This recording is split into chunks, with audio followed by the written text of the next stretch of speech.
Hello and welcome to the Escape Podcast, your source for all good things in the universe of movies. I'm David. And I'm Brandon. Join us as we explore the vast reaches of science fiction, fantasy, action, adventure, and beyond. And I'm Josh. Today is episode 23, and we'll be talking about Star Trek III, The Search for Spock from 1984. Indeed. Okay, let's start off with a little bit of movie news. We were just talking about Ron Howard. I just read something about the Han Solo movie. It was originally going to be directed by Phil Lord and Chris Miller, but they've been replaced by Ron Howard. It's still expected to be released May of 2018, but some people are talking about the direction it's going to go now because of this. I guess they've done like Cloudy with a Chance of Meatballs, the Lego movie, the 21 Jump Street movies, and a lot of people were saying that it was going to be more comedic, but now with Ron Howard, it might be a little more serious. Well, I guess that would make sense. I'm a really big fan of Ron Howard's work, so this could be a really good thing. Okay, so I'm thinking back to any like action movie that Ron Howard has done. I know he's done a little bit of sci-fi in the past or dramas. Willow? He did Willow? I know he did Apollo 13. Okay. I didn't know he did Willow. Didn't he do Willow with George Lucas? I don't know, to be honest with you. I'm not sure about that one. Okay, well, it'll be interesting to see how that one turns out then. I know that the other two guys have been getting kind of big in Hollywood lately. Like all the movies you named got a lot of good reception. Yeah. And I've seen the Jump Street movies, and I thought they weren't bad. They were better than I expected them to be. Okay. Probably a more serious Han Solo movie would work out a little bit better. I think if they wanted it to be too comedic, it'd end up being like Guardians of the Galaxy. Yeah, Right. but from what I understand, it sounds like they shot the bulk of it. So really? It sounds like they're going to be doing reshoots then, you'd think. Well, either that or just the editing process, or is where that's what I'm hearing at least. I don't know. You said it's coming out summer next year, right? Yeah, May of 18.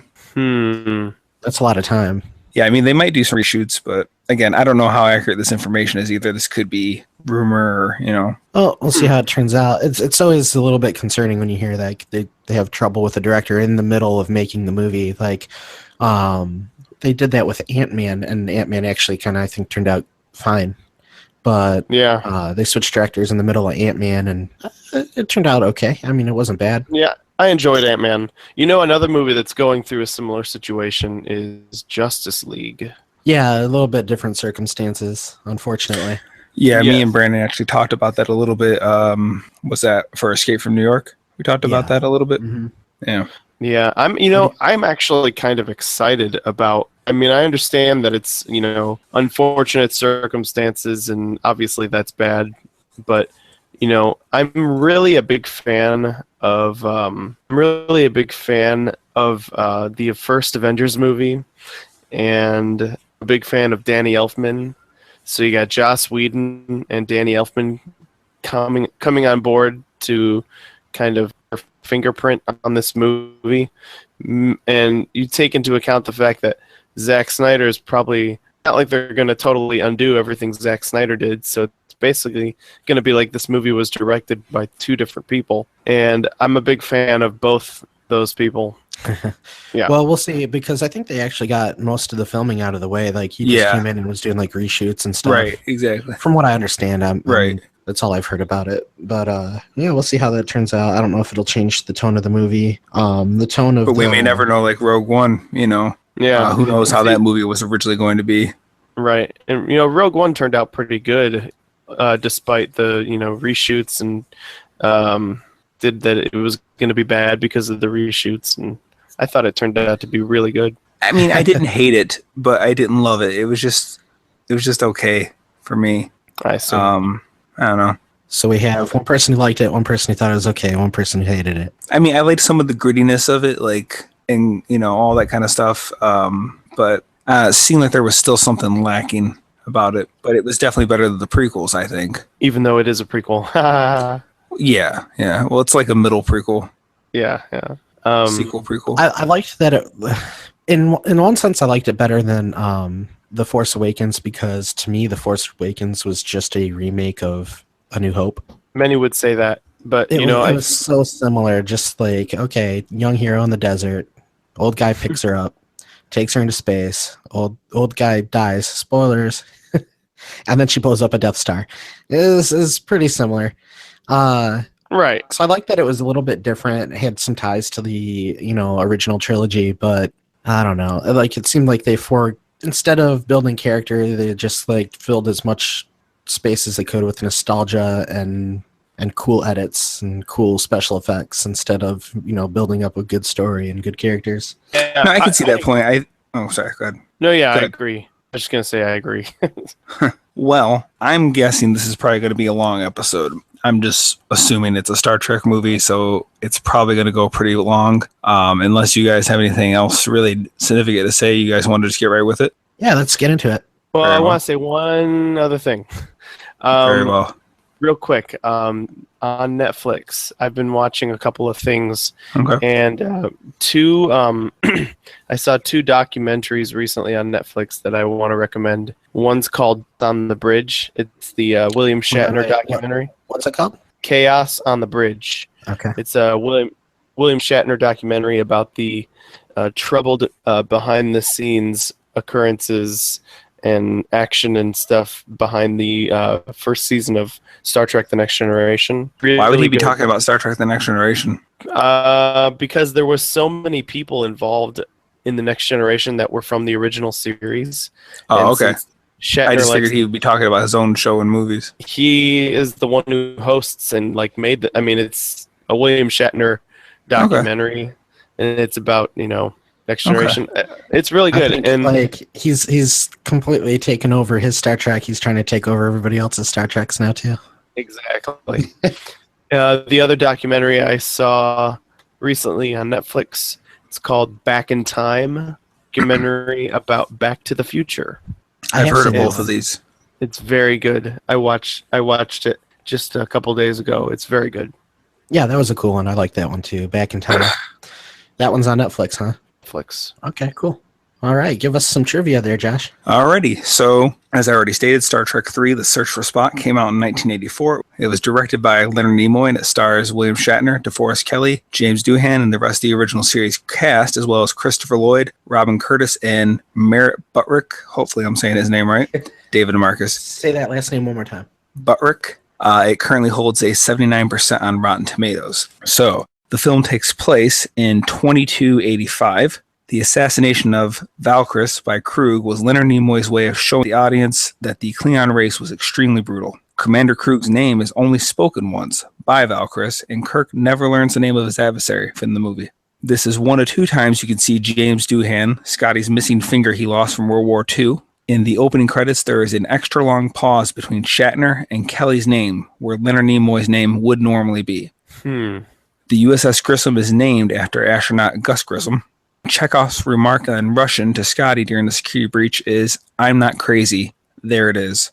The shot of the Enterprise approaching space dock was later reused in various episodes of Star Trek: The Next Generation. This is Leonard Nimoy's first movie he directed. The villains were originally intended to be Romulans, but the upper studio management wanted Klingons since they were better known. By the time the decision was made, the Romulan ship were made, and they didn't want to replace it due to time and expense. However, in the original series, they established that Klingons and Romulans had shared technologies and ships. Therefore, cutting costs, they were able to go with the Klingon using a Romulan ship and not have it be a problem. Paramount Studios resisted the idea of Leonard Nimoy directing because they mistakenly thought that the reason Spock was killed off because of his hatred for Star Trek. In a June 2009 interview, Christopher Lloyd stated that Commander Krug was one of his favorite roles. Dame Judith Anderson was 87 years old when she appeared as the High Priestess. She came out of a 14-year retirement to play the role after her nephew encouraged her to take the role. This was also her last on-screen appearance. The Bridge of the Bird of Prey was originally constructed for a different science fiction film that was started but never finished. The producers used it in an effort to save time and money.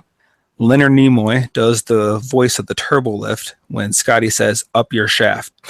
I thought I recognized that voice. Tribbles make an appearance in the bar scene. I knew it. Okay. Grissom's bridge was the Enterprise's bridge redressed with pink chairs, and the bar was a redress of the Enterprise's sickbay. Nichelle Nichols was originally upset with how little she got to do until she read the script and loved what she got to do with so little. The film marks the first appearance of the Excelsior class, the Oberth class, and the Klingon Bird of Prey. The self-destruct codes from the Enterprise are identical to those from the original series episode Let That Be Your Last Battlefield. Christy Alley, who played Saavik in Star Trek II, did not reprise her role because she was afraid of being typecast. Robin Curtis was hired the next day. The Excelsior was supposed to debut in Star Trek II and be newly promoted Captain Sulu's first command. The plotline was scrapped and later saved for Star Trek VI. The space dock orbiting Earth is supposed to be 5 miles tall. In actuality, the model is only 6 feet tall.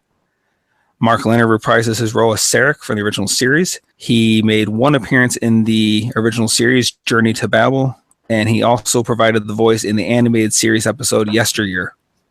The uniforms worn by the security guards are the same uniforms from Star Trek The Motion Picture, except they now have the new red Starfleet uniform and the dark green turtleneck, which represents the security division. Apparently, Christopher Lloyd had a lot of trouble understanding the concept of the communicators. Instead of speaking his lines into the communicators, they said he would often yell his lines out into the sky, and he had to be repeatedly told to say his lines into the communicator. What? That's crazy. What? Yeah, I don't just. Yeah. Basically, they said instead of speaking into the communicator, he would yell out to the sky as if the ship in orbit would hear him and be able to beam him up and down or whatever. The opening recap was Harv Bennett's ideal. He came from a television background, so he thought the idea of a recap would assist audience members that may not have seen Star Trek II. Originally, Leonard Nimoy was to appear in Star Trek II as Spock for the last time, but he later regretted the decision and decided to resurrect Spock. The scenes on Genesis were shot on the same soundstage as the Ten Commandments from 1956. In the novel, Sarek and Marcus became romantically involved. Also, Saavik became pregnant with Spock's child. This was dropped in the movie, but there is a hint of it in Star Trek IV, which we can talk about later. Although the film storyline follows Star Trek II, Khan is never mentioned. Spock is played by 7 different actors in the film. One of the boys who plays Spock had to wear brown-colored contact lens to match Leonard Nimoy's, because the boy's eye color was actually blue. Grace Lee Whitney makes a return. The scene in which Kirk stumbles out of his chair after hearing the death of his son was improvised by Shatner, who was told by Leonard Nimoy to do whatever he wanted. Shatner has never stated whether he meant to miss the chair or was an accident. There was debate during the writing of the script on who should be killed by the Klingon, Saavik or Marcus. It was eventually decided that Marcus should die as punishment for using protomatter. To keep secrecy, the name Spock was never used in the movie script. They instead used the name Naklov. What? Naklov. N-A-C-L-U-V. Vulcan backwards. Oh, okay. Nicholas Meyer was asked to direct but refused because he thought that Spock's death should have remained final. And when Spock's body is carried up the staircase by the maidens, they are not actually touching him. They are holding their hands above him, levitating him. That's it. Okay. Well, we've been trying to get this one out of the way for a while. Yeah. It's been a while since I've seen it. Luckily, I have all my notes. So this one takes place immediately after Star Trek II, The Revenge of Ken. Yes. The Revenge of Ken. Right, Dave? David? Dave? Dave? Dave? Yeah, I don't know what happened there. I got kicked off. Oh, okay. But I'm back. I see 2 of you now. I don't know what. Whatevs. Okay, anyway. Say your line again, Brandon. Do I sound okay? Mm-hmm. Sound okay right now. Okay. Go ahead and say what you were saying again, Brandon. I'll cut that all out. I was saying that Star Trek III, The Search for Spork, takes place immediately after Star Trek II, The Revenge of Ken. What? Is this correct? Yes, that sounds accurate. Okay, so yeah, it takes place immediately after the second one. They show the opening is Spock's funeral. I actually kind of like the little recap. Personally, I thought it was a good way to get everybody on track. You know, the emotional tone of the end of Star Trek II. I liked it. It gives you just enough to know what's happening in the story for newcomers, where, you know, if you took your friend to go see it, you really almost don't even have to explain too much. It's just a couple minutes. It's right there. Bam. Yeah, it's not a bad idea. As long as you do it right and it doesn't take forever. They did a good job. There are a couple of things I noticed about Spock's funeral that I kind of wanted to point out. One, the coffin kind of made a nice landing, I thought. I don't know if there was technology on board to make sure that it landed nice, but you'd think that it would have exploded all over the place as soon as it hit the planet. They made mention that it soft landed. Okay. That's all they said about it. Okay, I didn't hear him say that. What? That it landed softly. I know, but okay. Yeah. My first gripe I'm going to complain about this movie is it should not have been called The Search for Spock. Yeah, I agree. It gives the ending away. It leaves no surprise. I think it should have been called maybe something like Star Trek 3, The Battle for Genesis, something like that. Nothing that mentions Spock's name. Yeah, because there's no surprise, there's no tension. You think they're not going to find Spock? Because I don't know how surprising it would have been. I mean, they land down there, his coffin's open, they find a young Vulcan boy on this planet where there's not supposed to be anybody. I don't know if it would have been too surprising, and I think that probably what they were going for was anybody that was upset that Spock had died. We'll see that and like, oh, okay, he's back. I got to see how he comes back now. I think that maybe they were afraid of turning fans off by killing Spock in the previous one. Perhaps. It's possible. But yeah, normally I would agree with you. Like, it'd be better to keep it as a surprise. But like, since the whole movie is like based around Spock anyway, I don't know how you would have been surprised by that. One thing that I noticed right after they shot him out of the ship, they got back to where they were going, and I don't know who it was, an ensign or somebody who was like all excited. He's like, "Do you think they'll have a celebration for us?" And everybody on the ship has been sad this whole time because Spock has just died. This guy that's been on the ship forever. Everybody knows who he is. He is high ranking. Everybody's sad, and this dummy is like, hey, are they going to have a celebration for us? Right. I mean, couldn't he sense the mood on the ship? Or I suppose that would have been done just to anybody that hasn't seen the other one to know that it was supposed to be sad. I don't know. I can try to come up with an explanation. In Star Trek II, Kirk asked Terrell what happened to the crew of the Reliant, and he said he marooned them on City Alpha 5. And I think they even say at the end of Star Trek II that he picked up the leftover people of the Reliant. So maybe this kid is a Reliant crew member that doesn't quite know what's going on. Okay. All right. I guess that makes sense. That's the only explanation I can give to try to help him out. Was lost on me. Yeah. Here's what sorry. Oh, no, that's fine. I was just going to say, I'm kind of jumping into this one without rewatching the first two. Like, you guys already covered those, so I haven't seen them in a long time. Okay. So I can't remember what happened in the first two, really. Here's what I want to know is why did they shoot Spock onto Genesis? I'm thinking like, okay, even if they don't know like Vulcan customs, why wouldn't they try to contact his family or research it? Like, why would they not take his body to, his family or whatever anyway? That's a good point. I didn't understand the whole shooting him onto it. Well, in the Star Trek, I don't know about before this, but in episodes of different spin-offs and stuff, they have had episodes of where they would fire off a deceased person in a torpedo tube out into space. But the idea of them shooting him into really make any sense to me. Yeah, no, it's a little bit odd. Yeah, I've seen that too before, where they've shot personnel, and I know that has something to do with like the Navy too, like in a submarine. Well, that was a Viking thing. Was it a Viking thing? They would put them in a little boat, and then they would shoot an arrow, I think, with fire on it, and try to hit it, and they like burn them, they cremate them out at sea. That sounds like something from Thor. Well, it's Viking stuff, Norse or whoever that is. So it's a good question. I'm sure somebody out there could answer it, but not me. So the microorganisms that were large organisms on the ground around the coffin. Okay, so he says they must have been microorganisms when they shot his torpedo from the ship. But I'm thinking, okay, they survived in the cold vacuum of space. Then as the coffin went through the atmosphere, the intense heat, they survived all that to then get to the planet and turn into those large things. Like, how does that happen? No idea. That doesn't sound that unbelievable to me, actually. I can't don't think they were freeze to death or burn up. Well, I've actually seen footage that they put out of these little microorganisms that survive in space. Yeah, that's I was about to bring up. But then about the extreme heat of entering an atmosphere? That's the part that I'm like, I don't know about I think that. they've survived out there. They're called, they're nicknamed water bears. Yeah, I've heard of One of their those. nicknames is actually Space Bears.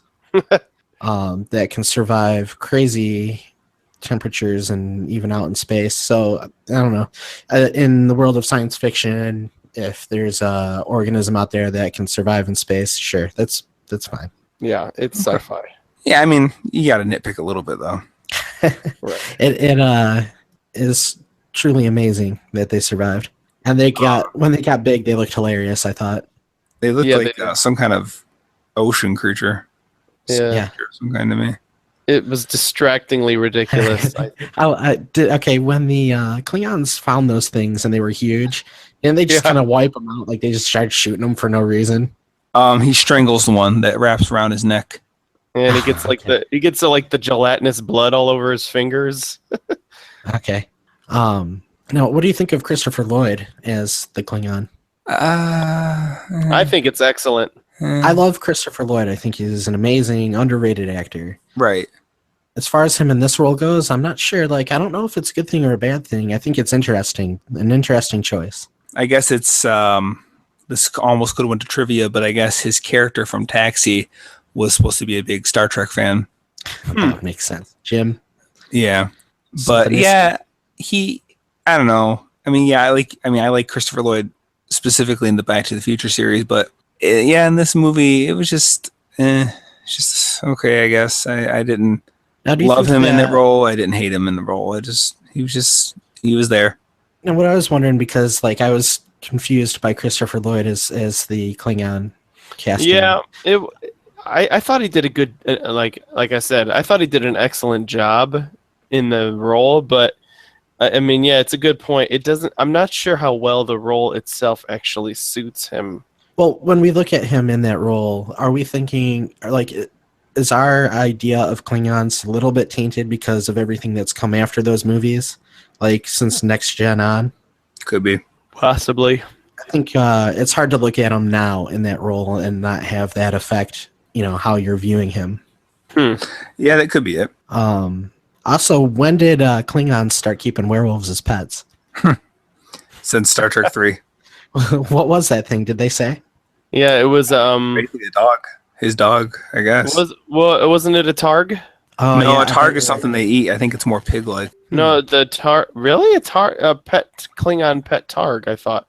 I don't know. I know one of them's kind of a pig creature that they eat. No, the Klingons.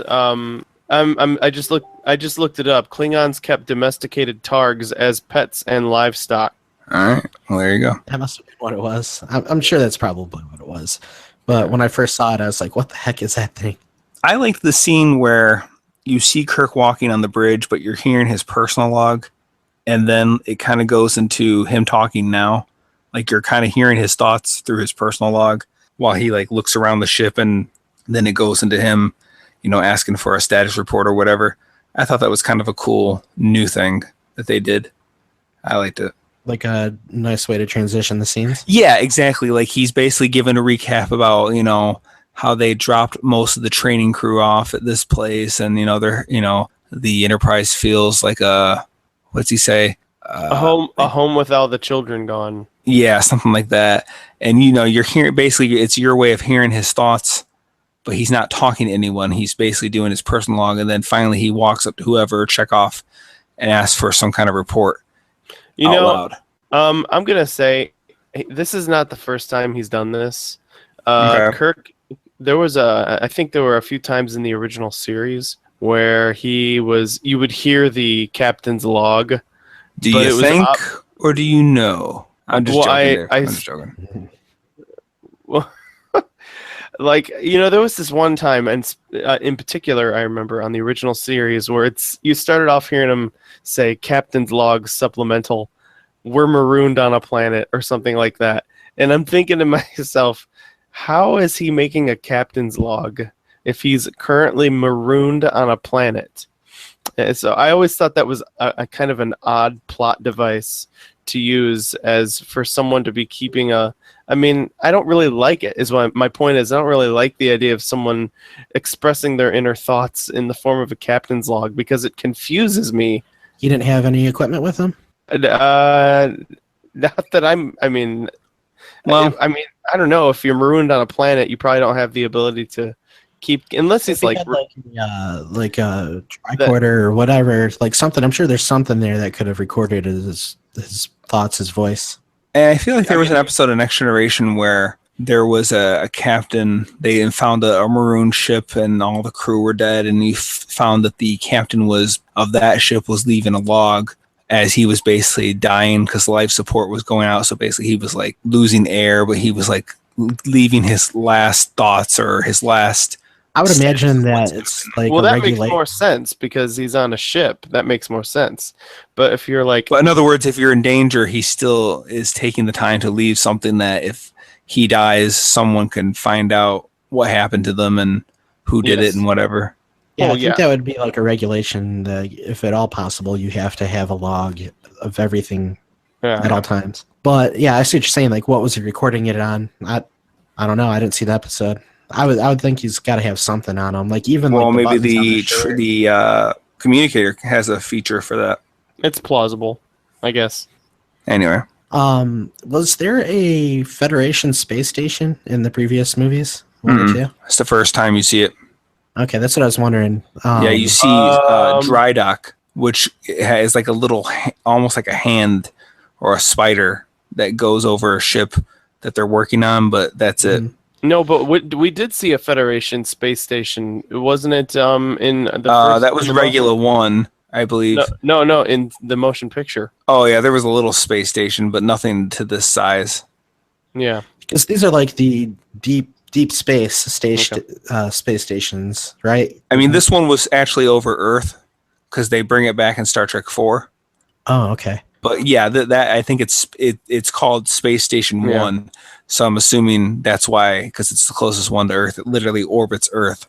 Because later when he says we're home, we're on Earth, we're home. They're really in the space station that's orbiting Earth. Okay. Well, I think it's actually.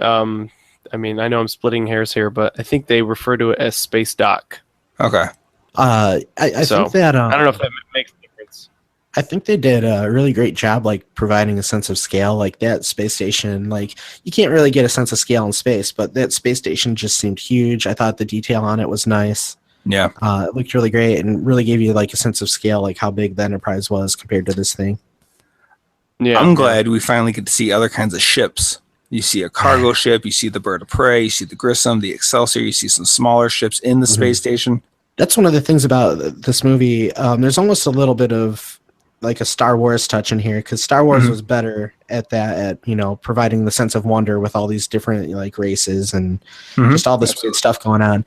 And even like the scene later on where Bones is in the bar, like I was just looking around at all the different alien species in there, and it felt, Star Trek has tons of aliens in it, but it's usually just something like, oh, they got kind of a weird nose, or they have something on their forehead, or their ears are weird. But in this, like, they did a good job at making things look more fun.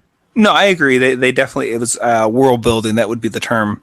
Expanding the universe and making it feel a little bit bigger. Yeah, I thought that was really cool. Okay. So, how is it that Kirk does not get that Bones has Spock's Katra? Say that again? Why is it that Kirk doesn't know or figure out on his own that Bones has Spock's Katra?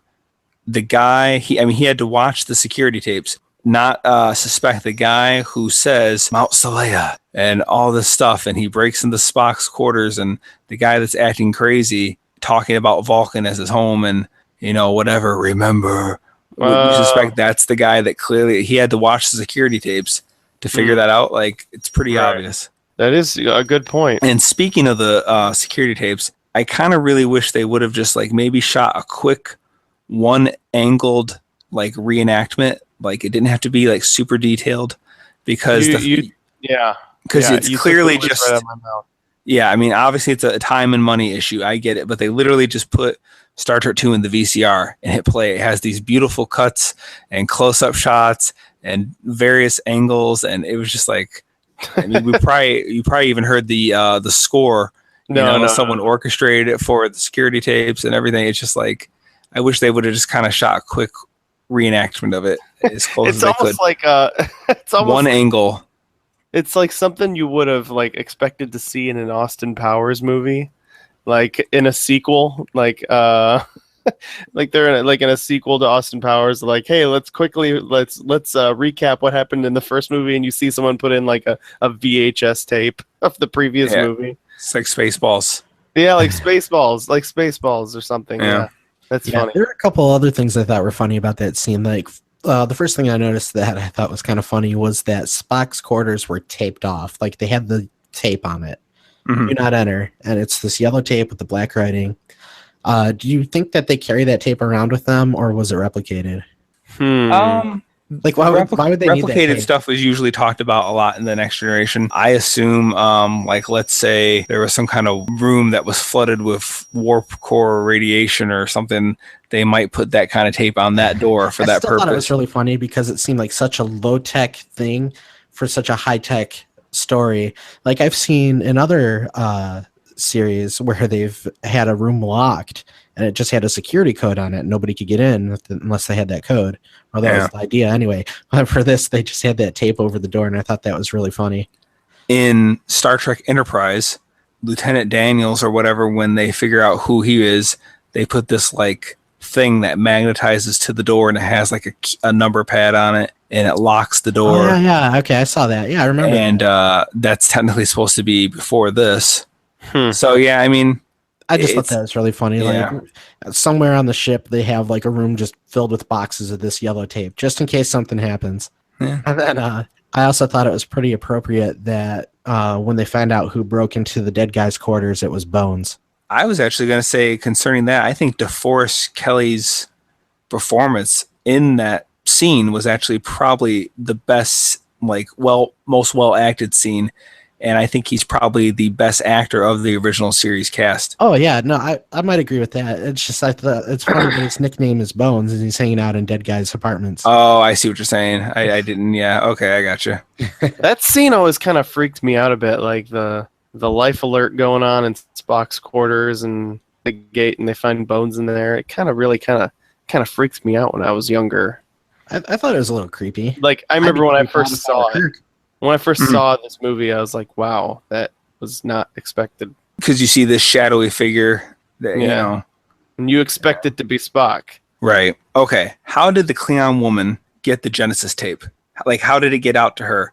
That she stole it to get it back to Commander Krug. Well, now I'm like trying to scan through all my memory of trying to remember where it could have. Yeah, I can't remember exactly what happened then. And why would it be Kirk instead of Carol Marcus?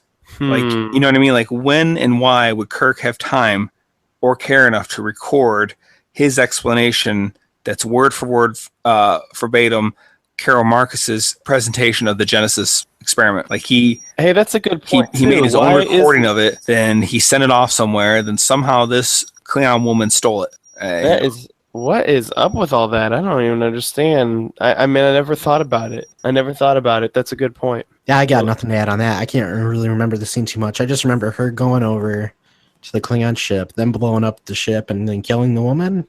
Or she was still on that other ship. That was another thing I didn't get. So she steals the tape for him. One, why does she transmit it to him? Why wouldn't she just beam over and then hand it to him? And also, like, okay, that was like his love and his spy. Like, why would he kill her just for having looked at the information? How is she supposed to know if it's authentic if she doesn't look at it? You know, if I got to steal something important, I need to make sure it's the real deal before I bring it back to my boss, right?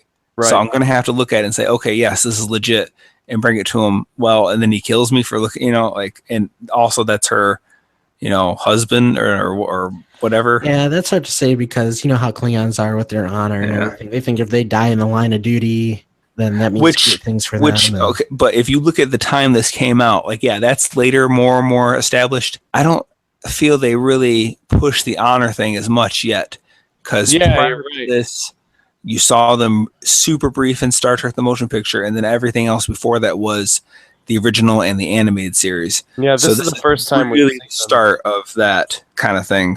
Yeah, this is the first time we've really gotten a good look at them since the motion picture, and yeah, they're really starting to get some momentum as far as character development. Speaking of the look, I actually do not care for the look of the Klingons overall in this movie. I think that the motion picture version had it's like a more dramatic look. Like the sharp teeth and the larger ridges, I thought they looked more threatening and scary. I was about to ask, like the ones in this movie look a little more closer to human. Yeah, they actually have a little more of a smoother forehead going than what the ones that you see in the motion picture had. Mm-hmm. And I don't know, I just didn't care for it as much. I didn't notice it. Yeah, I mean, just Google a picture of the motion picture Klingons and then the Star Trek 3 Klingons. They have a very different look. As a side note, I've heard that, I haven't really looked into this, but in the new Star Trek Discovery TV show, I've heard that there is some similar comparisons being made between the Klingons in the motion picture and the Klingons in the new show. I can see that a little bit. I think it's funny when people complain that they don't like the way the Klingons look. As long as they kind of act the same, I don't care, because they change the way they look all the time. They did, but I feel like, especially by like generations and certain maybe even before that, certain seasons of the Next Generation, they found to me like the peak look for them, and I kind of thought it was the best look. But I'm thinking maybe part of what they were doing was like, all right, we've got updated techniques for applying makeup and all that stuff. Well, yeah, we can make it look better than that, because like there's times where you can tell where like the cap starts, mm-hmm. and it's just covered up with like clay or whatever that is that they put on putty. Yeah, I mean, I see what you're saying. I just feel like they actually just, because the motion picture came out in 79, and this came out in, what was it? What did I say, 83? Mm-hmm. 84. I just felt it was a better look, a more dramatic look, and more threatening look. For the new movies and the new show, specifically is what I'm talking about. Like, if I can look at it and tell that it's a Klingon, then that's good enough for me. Like, if they want to update the look, but I digress. Real quick, and then because I don't want to get too far into it, I don't think that the Discovery Klingons look like Klingons to me. Like, they just, the ridges are a little similar to the motion picture Klingons, but they don't look enough. I don't know, there's something weird. There's a brief scene with Klingons in that second movie, the one with the one that's basically a remake of Khan. Into Darkness? Yeah, and that's basically what they look like. I actually heard that these Klingons in Discovery are like an offshoot, or they're a group that have been in like a sleeper ship or something, and they're like a rare form of Klingon. That's what I heard some rumors about, but I don't know if that's true. Yeah, I saw something about that. Like basically a different race of Klingons. Speaking of Discovery, if you're interested in our thoughts on that, we're still working on it. Me and Josh recorded a little conversation about it. We'll be putting that on our YouTube channel. Someday. Yeah, someday. Probably soon. Hopefully soon. Cool. So, speaking of the look of things, I wanted to say the bird of prey. I like the way it looks both on the inside and the outside. I do think that starts to help give the Klingons their own look. Like, the Federation stuff is very clean and sleek and well lit. Not as well lit as JJ's, but regardless. But I wish it would have been larger. I don't like how small their ships are. The bird of prey is like, I don't know, there's really rinky dink, like 20 officers and men. Like, I don't know. I didn't like how small they were. Speaking of the look of things, and speaking of the look of this Klingon ship, I have a question. I don't know if either of you noticed this, but so this is supposed to be the same Klingon ship in Star Trek 4, but correct. It doesn't look anything the same on the bridge. Wait. Yes, it is. Yeah, you're right. Well, I know that they destroyed the Enterprise set, I guess, after every movie, and had to rebuild it because they said they always thought it was going to be the last movie. So, like, sometimes the Enterprise ship bridge doesn't look the same movie to movie, even though it's supposed to be the same. Lesson. Like, after like the fourth or fifth one, I'd be like, all right, let's just hold on to it for like a year, guys. No, but my point is this. Okay, so the events of things. This Klingon ship landed on Vulcan at the end of Star Trek 3, and then in Star Trek 4, you pick up where you left off, and you've got the same Klingon ship there, and suddenly the bridge is much larger, and like you don't have the same. Well, you have like in this movie Star Trek 3, you've got the captain's chair. It's like 5 feet higher, set higher than the rest of the crew. Well, that's what I'm saying, because they probably destroyed the set and then had to rebuild it. I'd like to think that. Why wouldn't they just rebuild the same bridge, though, is what my question is. I don't know. Did you realize that in Star Trek 4, they had to increase the size of the ship to accommodate the humpback whales? What? If you look at the size, they say exactly how big those humpback whales in Star Trek 4. And the size of the bird of prey could not accommodate them in their cargo bay. They were basically humpback whales were like as big, if not bigger, than the entire ship themselves. So then they increased the size of the ship so that 2 humpback whales could fit in it. Josh, I love everything you just said out of context. I'm trying to remember that line in the movie. Okay, but Star Trek 3 though. So I like Vulcans. to think that what happened, like after they took that, like on the way to Vulcan inside of that Klingon ship, that Kirk was just like, we don't need this, we don't need that. Let's adjust my chair height, and he was rearranging it all the way to Vulcan. Like it just does look. It looks completely different on the inside from. And it's supposed I don't remember. It's supposed to be like the same day from the 2 movies. I don't remember. I'll have to wait till we get to that one on the podcast to check that out, but I'll look for that. If you look at Star Trek 2, the ending of Star Trek 2, and you look at the beginning of Star Trek 3, Uhura's hair, she like permed her hair and stuff or whatever. That's true. Like the cast looks different. They didn't even try to make them look the same, at least later, than have her change her like hairstyle or whatever. But Right. that's irrelevant. All right. I wanted to bring up the Excelsior. It had transwarp drive. Yeah, I assume that was experimental. it was. They never went back to that. And I think I remember something in Voyager where they were going to do like a transwarp drive, and they said it had never worked before. Well, no, I happen to be a Voyager expert, and the transwarp drive that they were talking about on Voyager was actually Borg technology. They established on Voyager that the Borg have their own form of space travel that they refer to as transwarp drive, and every Borg ship is equipped with a transwarp coil, and it allows them to go super much faster than. Okay, well, I assume whatever. Super much faster. Super much. Yes. So I Uber assume that fast. it didn't super much very work. They're fast, but we're super much faster. No, like there was an episode of Voyager where they tried to go like steal a warp coil, transwarp coil from a Borg ship and put it. Is that on when they their become ship. salamanders? It was something else entirely where Tom Paris became a salamander, and I think Captain Janeway did too. Yeah, she did. They had salamander babies. Yeah, that was that is highly regarded in the Voyager fans as the worst Voyager episode in all of time. Oh, I like it. I think it's a throwback to that Next Generation episode where they all like de-evolved. De-evolve. Yeah, Cretaceous. de-evolved. That's one of the few I remember watching as it came out. And they tried to make Worf all scary, like a big spider monster or something. That was crazy. Anyway, I actually liked that episode. Barkley was to the the spider trans- monster. Oh, was he? Okay, back to the Yeah. transwarp drive. So I assume it never worked because in any Star Trek after that, we never really heard about it, or they didn't Right. use it.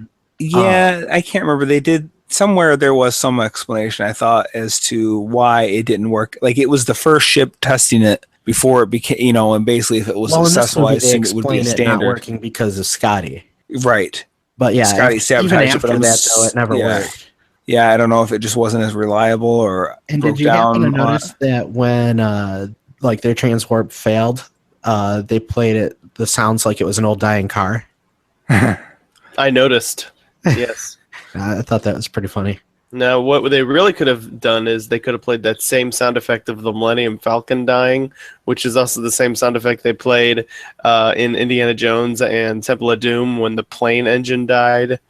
But that's a Ben Burt thing. He's the guy that does the sound for those movies. That's also the same sound effect from when Harrison Ford jumped out of like that waterfall in The Fugitive.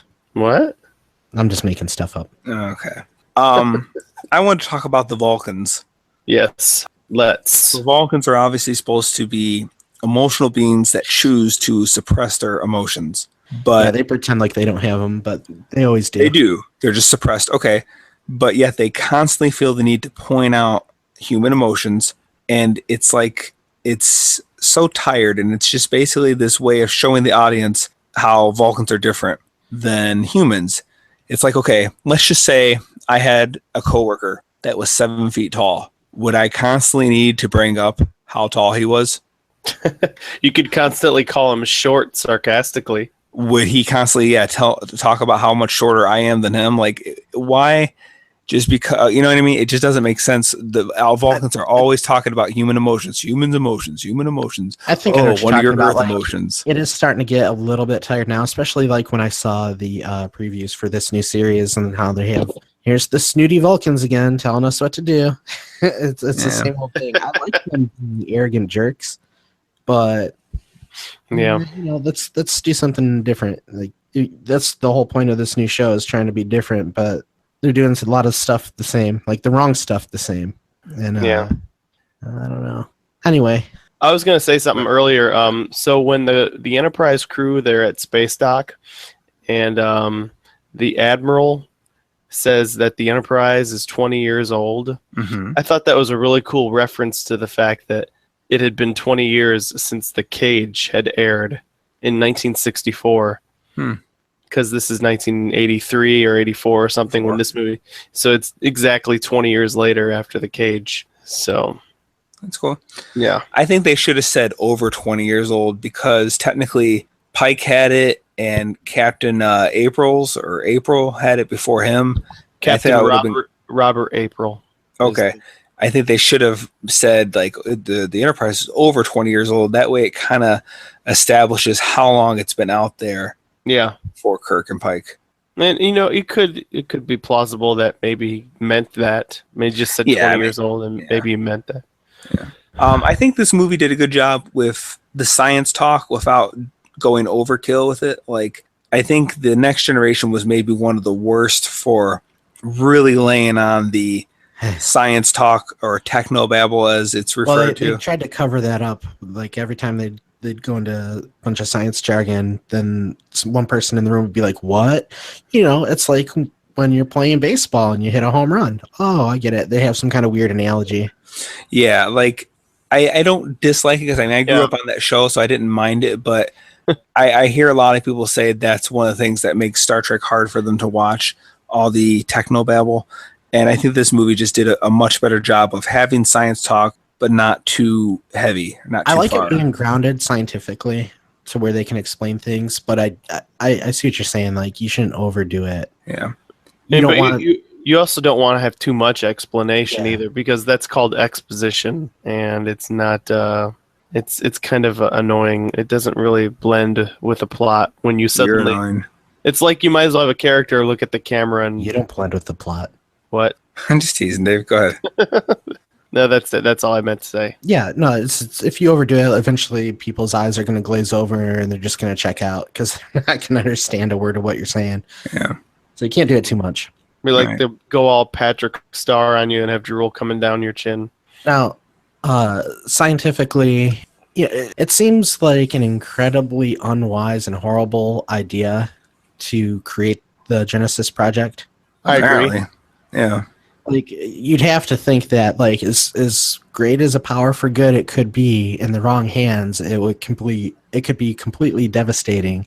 And that was the whole point of the movie. That's what ended up happening. The bad guys tried to get the device. Speaking of the Genesis device, so in Star Trek 2, it was put out there as a terraforming project, but then in this movie, you have the Klingon. He says so they can make planets, and obviously when this device went off, it went off nowhere near any planets, but it made a planet out of nothing. Wait a minute, Dave. You and I talked about this when we talked about Star Trek 2. Did we? Yes, we did, because you brought up this point, and I would have to say when they went into the what's it called, the Mitara Nebula or whatever in Star Trek 2, they were that Regular One, the dead moon, was outside of that nebula. And they showed, after the Genesis thing blew up in Reliant, they showed the shock waves. I think basically those shock waves hit the Regular One and it became Genesis. Really? It didn't literally form a ball of dirt. Oh, okay. I didn't. I never. I don't know what. Okay. Yeah. Okay. I get Remember it. when Kirk Remember when Kirk, Bones, and Carol Marcus, they were all underground? There was like that paradise underground. Yeah. That was Regular One. That's why the space station, was called Space Station Regular One, because it was orbiting the moon, Regular One. Right.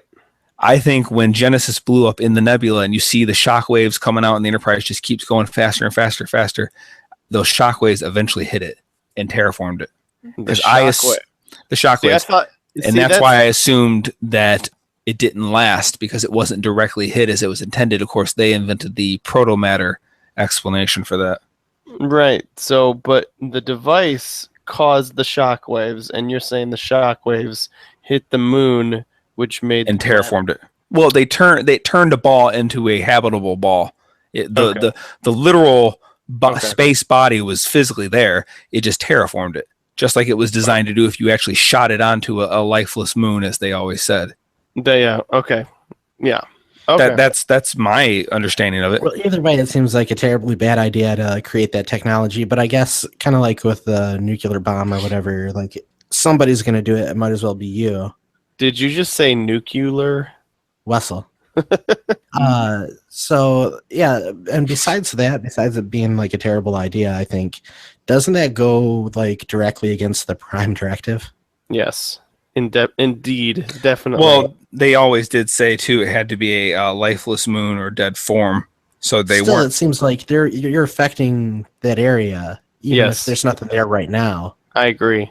But but let's just say it's a dead planet in Federation space, and there's no habitable planets around it, and it's your space anyway. That'd be like saying I can't put a jacuzzi in my backyard.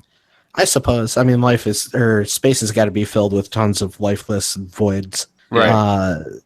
It just seems like maybe that might go against the Prime Directive. They never brought that up, I don't think.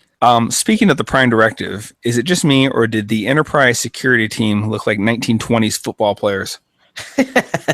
I don't even remember that part. Wait, yeah, I get it. I totally get that, and I thought it was really funny how the McCoy. Oh wait, no, this wasn't a security guy. Well, he wasn't wearing the football outfit, so to speak, but he was McCoy. He was with that security guy, and he was trying to do the Vulcan nerve pinch on him. Yeah, it was really funny. And he couldn't do it when they detect a life form in Spock's room, and Kirk goes down to investigate. This is like toward the beginning of the movie, and that yellow tape is torn. There's two security guys like standing outside the door, guns drawn, like afraid to go in. And Kirk's like, hold on, I'll go in. They're wearing they look like they're wearing those leather like helmets. Yeah, from like 1920s football players. Oh, that's funny. I didn't look at that. I didn't notice. I'm gonna have to go back and see that. Pass me the pigskin. Yeah. Speaking of uniforms, real segue. With all Star Trek movies, this just happens to be one that does it. I really don't like it when they show the crew out of uniform. That was going to be my next thing too. I was going to talk about how Kirk's apartment was pretty nice and how their outfits were groovy. It just doesn't look right. It's like they have to think, okay, what might 23rd century casual clothing look like? And they always just look basing it on the clothing at the time, but trying to make it look futuristic somehow. Right. It just looks ridiculous. Yeah. And it just looks weird because you're used to seeing them all in uniform. And I don't know. I just never liked it when they're like Chekhov's ridiculously huge collars. Yes. And Kirk looks like he's wearing a track uniform, like he's going to go jogging. And yes, it just looks ridiculous whenever you see the crew out of uniform. Yeah, I completely agree. Any movie. For all we know, like fashion goes in cycles. So for all we know, when it gets to that time, it may look like that. The only 70s all over again. The only crew I think who were able to pull that off successfully was the Star Trek Enterprise crew, because they're so close to us in the timeline. Their casual off-duty clothes were pretty similar to what we have. So yeah. Okay, so why do they need to hire or steal a ship? Why not hitch a ride with Sarek? You keep stealing my points that I want to make. Oh, I'm sorry. Sarek came to their apartment. Clearly he came on a ship. Why don't they say, okay, you're going back to Vulcan, we'll just hitch a ride with you? Instead, they're going to either hire a ship or steal the Enterprise. Right. Doesn't make any sense. Yeah, it really doesn't. Well, I guess I would think that maybe the ship that he was traveling in wasn't set up for that kind of travel or possible encounter with anybody. Maybe. Here's another weird one. Child Spock gets up out of the coffin, removes the lid, takes off his robe, folds it, shuts the lid, just for dramatic effect when Savick and David find it. Yes. Young Vulcans are very illogical. Yeah, I guess so. But even one without his own Katra has the mindset to do all that. Yeah. Dave, you still with us? Yeah, I thought that was a little odd. Yeah, that's something that happens in movies and TV shows a lot. Like they'll do something for dramatic effect and then not think about how it doesn't really make any sense. Right, yeah. You know what I thought was really funny was the airplane game in the bar scene where McCoy is trying to charter a space flight. Yeah. And they got those people playing. It looks like a old style like airplane shooter game or something, and it looks like it's like really retro. I don't know. I just thought it was funny. No, yeah. These are the video games of the future, Dave. Yes. Well, I mean, it could be like when you go to some certain restaurants and they have like Pac-Man, or they have, what's the one like Galaga or whatever. What's that other? Galaga. Galaga. Galaga. They could just have retro games in there. There was, I want to say it's the unofficial Bond movie with Sean Connery in it, Never Say Never Again, where there's a scene where they're playing like a video game, and as like whoever is winning, the loser, as they're holding onto their joysticks, is getting shocked until they can't take it anymore, and whoever lets go first is the loser. I've never heard of that. But like they played this video game, and it reminded me of that scene in there because it was like one of those things that was supposed to look kind of futuristic, but like, no, that's not what video games are like now. Yeah. Yeah. I was also gonna say the scene where they go to steal the Enterprise and they have to put that guy in the closet and all that. I always thought it was so funny how Sulu just nonchalantly says, "Keeping you busy" to that one guy, and he suddenly takes this threatening, unjustified pose. And says, "Don't get smart, Tiny." It was just completely unwarranted. I didn't understand that at all. Yeah, no, some of the comedy just doesn't work. Don't get smart, Tiny, Mr. Adventure, and all that stuff. Some of the comedy just doesn't. So odd. Yeah, I want to talk about some of the lines I liked, either whether they were just cool lines or funny lines. I like what's the word? The word is no. I am therefore going anyway. That's a great line. It's very Kirk. I also like how many fingers am I holding up? As well as when he says you're suffering from a Vulcan mind meld, and he goes, it's his revenge for all those arguments he lost. Yeah, there's some great lines in this. I actually, like if I scoot down and look at the bottom of my notes here, some of the stuff, I have a couple quotes in here. One was from Kirk. I have had enough of you. And then he kicks the Klingon down the hole. Yeah, I was dying laughing at that part. He kicks the Klingon in the rhythm of what he's saying. So he goes, "I have had enough of you." Yeah, I was cracking up at that part, just his delivery. And then later on, up on the Klingon ship, where like the second in command's like, "I do not deserve to live," and Kirk's like, "Fine, I'll kill you later."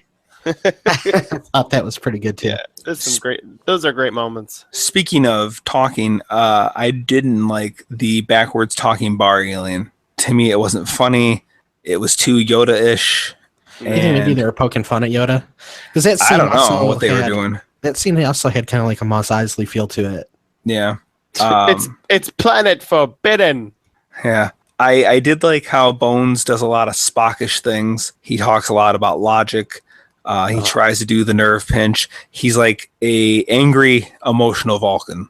He's like literally a hybrid, and I thought that was kind of cool. Yeah, this the scene where back to the beginning where they have Bones breaking into Spock's quarters. I gotta say the Bones Spock voice mix completely. When I was younger and I first saw this, I was shocked to see that it was Bones because they blended those voices so well of those words that were being spoken because it was to throw the audience off because you expect it's going to be Spock by some miraculous way, and they even had his voice mixed in with Bones. It was seamless. It was subtle, and you really didn't know what was going on until you saw that. Okay, it's Bones, but it sounded a lot like Spock because they mixed his voice in there. Mhm. And they did that again with the voice thing later when they asked McCoy to do the scanning on the bridge, and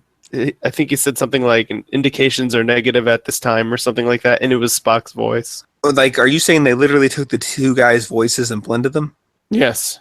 Okay, I didn't. I remember it as just being Spock's voice. Yeah, I was going to say I didn't notice it, nor have I read anything when I researched trivia or production notes, anything that said they did that.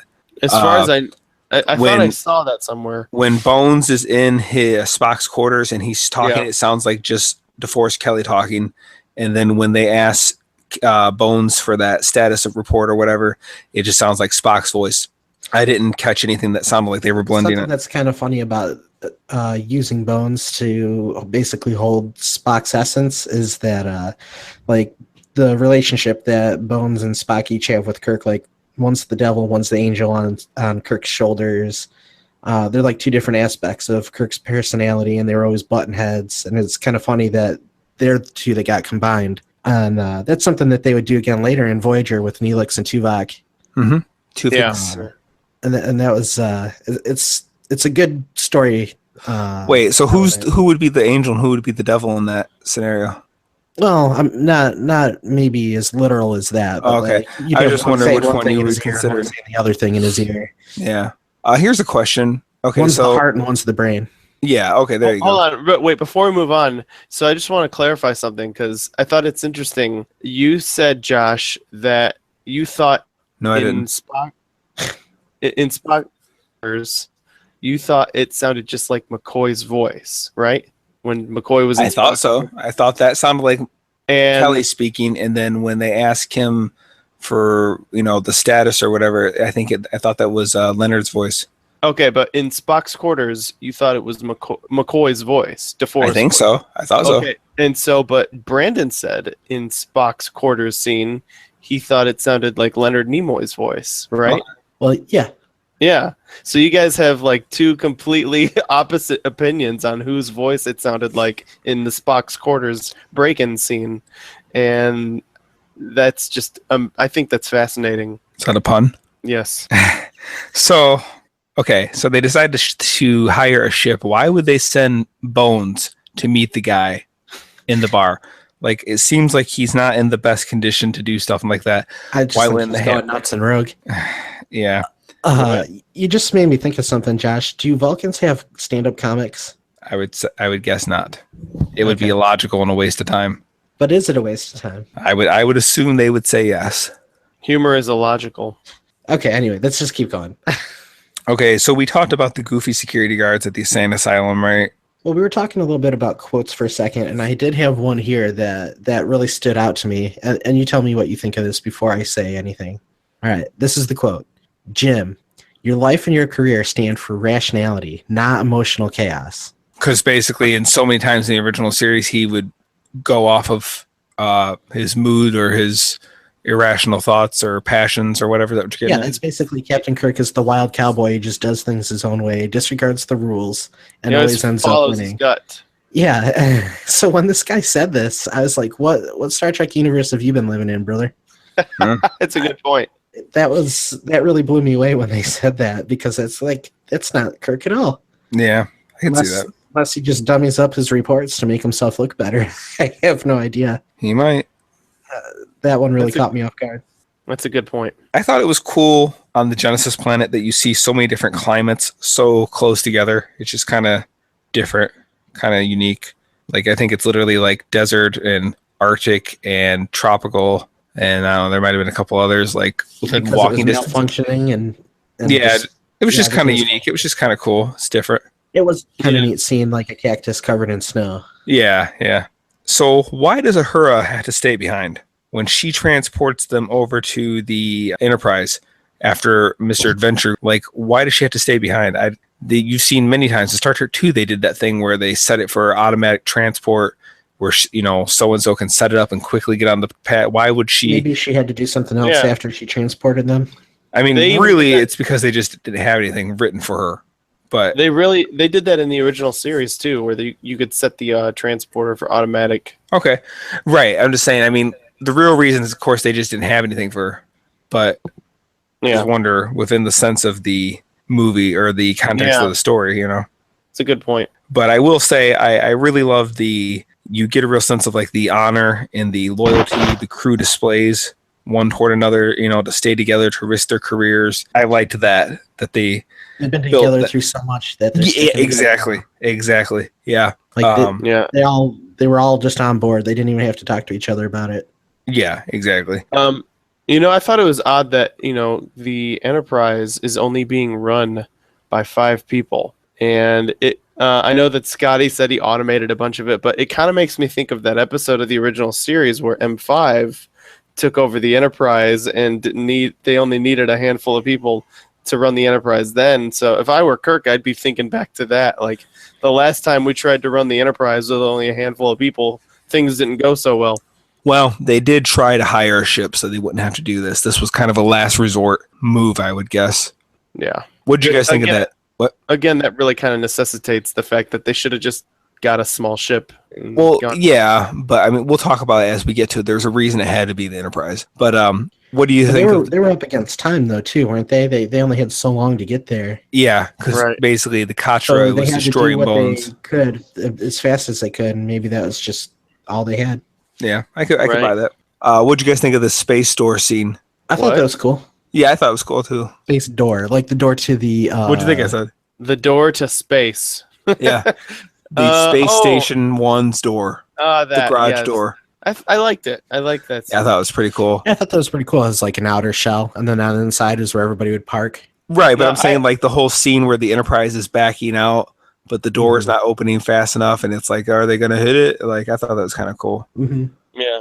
You know, here's a good point, though, about that whole thing, is after the Enterprise escaped and the Excelsior was left behind, I always thought it was odd that there weren't multiple ships converging to stop the Enterprise instead of just the Excelsior, or that the starbase doesn't have any type of tractor beam, or that there wasn't some sort of, like, even a fleet of ships sent by Starfleet to go and intercept the Enterprise. I was thinking about that too. It seems like if they really cared that much, they would have stopped them. I mean, there's no way that they could have stopped Starfleet from they were stealing a ship. Basically, whoever was in charge told the Excelsior, okay, go get them. And when Excelsior turned into the jalopy, they're like, just let them do whatever they're doing. Somebody had to have made that call. Someone probably, because, you know, it makes me think of all the times in Star Trek when Starfleet has said, all ships go converge on this point, or go stop this person, or go do this, or go do that.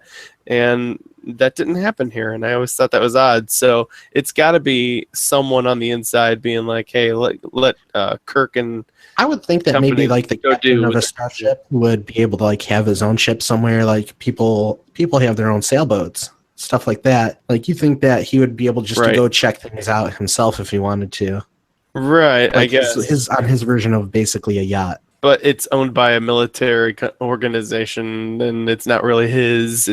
I'm saying like him personally, like outside of Starfleet, he could own his own ship. Like, I'm sure there's people that just cruise the stars for fun. Right. I mean, I guess I see your point. Yeah. But I guess nobody had a ship. Maybe ships are far more regulated in the future than we would think. So we talked a little bit about the transwarp drive sabotage. So you guys saying you thought it was like you liked it, or what was your thoughts on that? What, the transwarp drive? Sabotage of the transwarp drive. Well, I mean, I thought it was a clever plot device. I thought it was clever of Scotty to do that. Looking back on it, I almost feel like it may have been a little cheap. Like, they needed somebody to chase them because it didn't make any sense for them to steal the Enterprise without anybody stopping them. Like, we'll have one ship go after them and then just break. Right. Move on.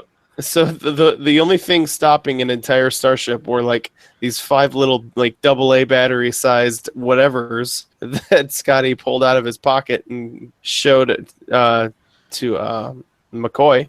So I don't really understand why the Excelsior didn't have more of those things, whatever it was that Scotty took. I did think it was fun that the captain of the Excelsior was so cocky about it, and he just basically kind of came off as an idiot. Reminded me of Zap Brannigan.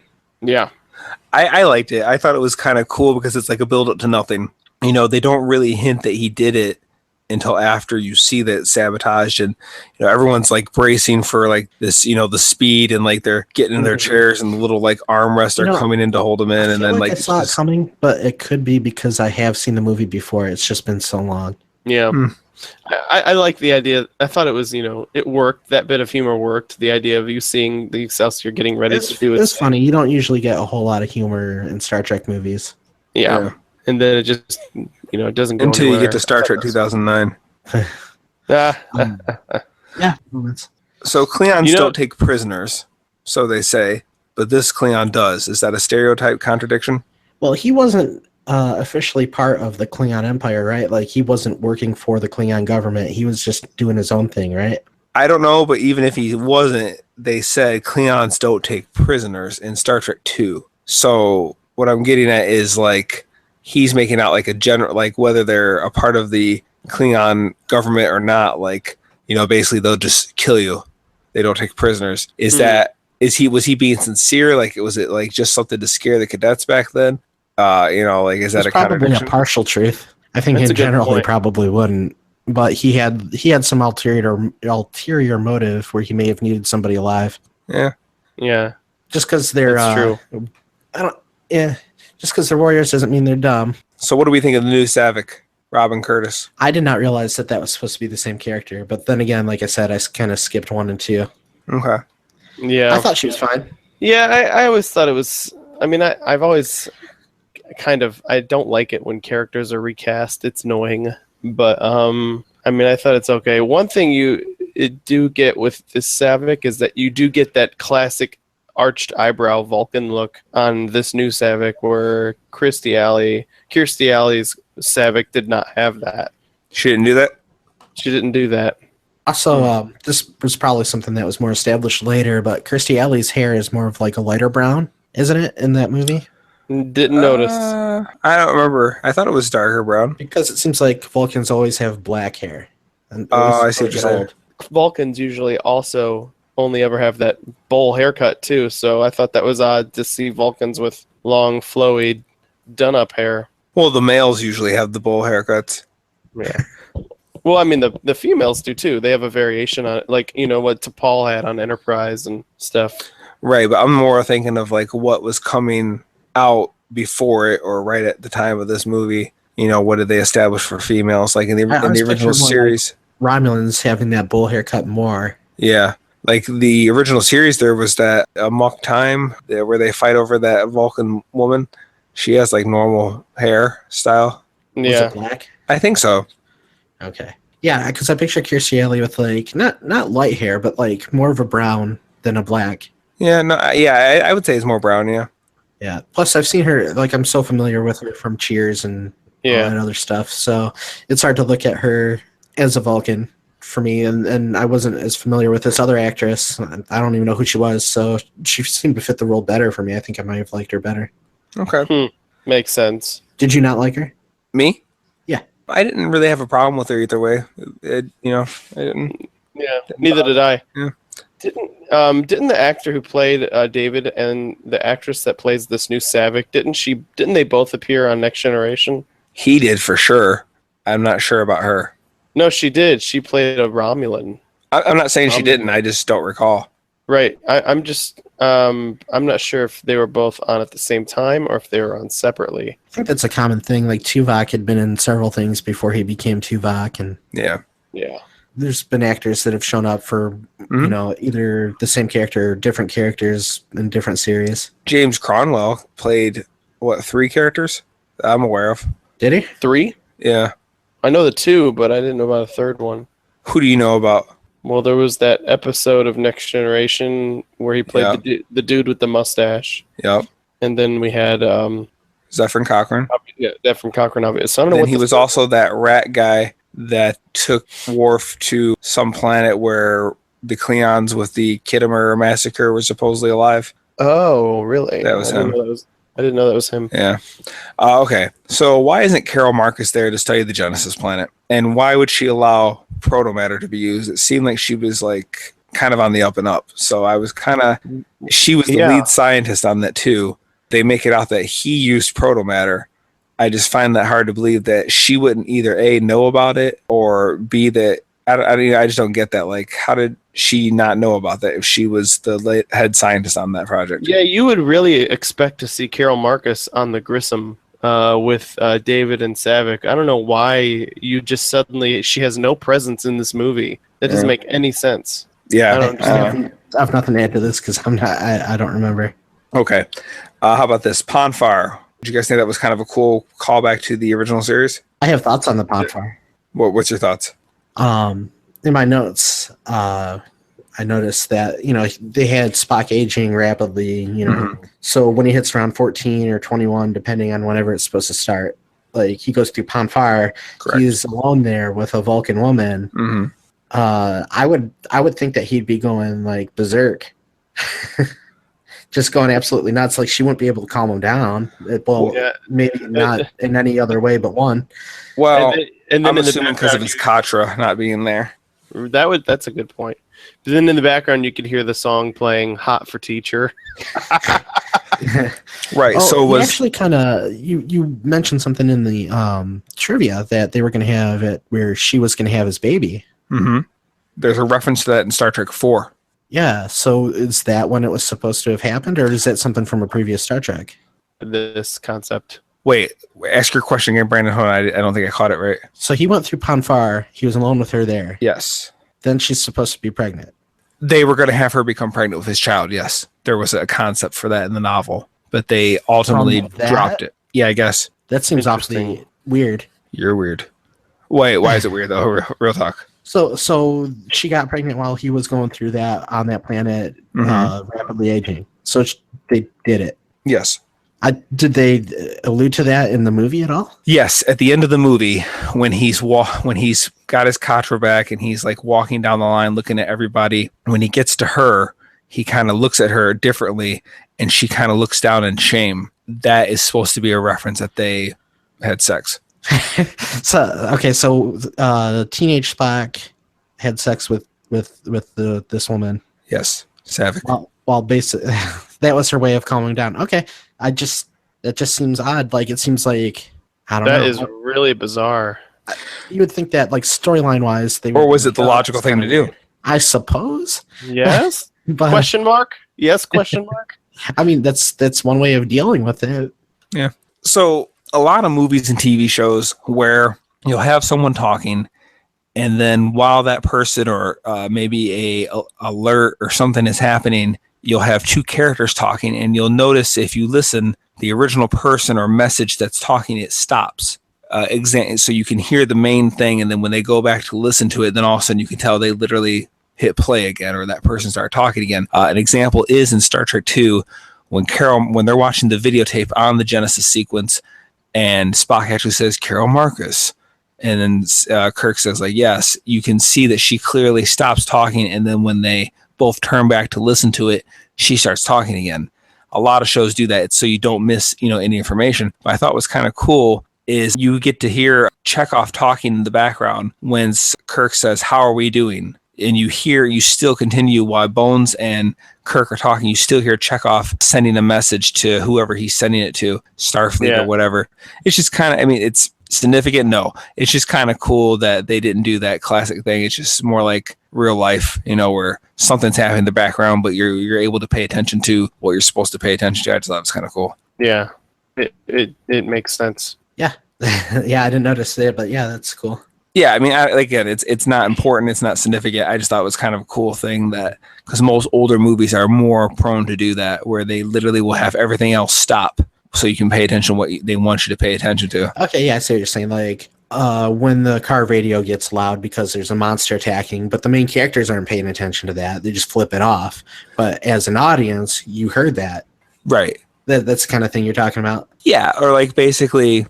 I know in Jurassic Park, when they're looking at the raptor, right after the raptors eat the cow, you hear, what's his name, Richard Attenborough and Ellie Sattler talking about something, but you're hearing them talk, but while they're talking, you're supposed to be focusing on Grant asking Robert Muldoon all those questions.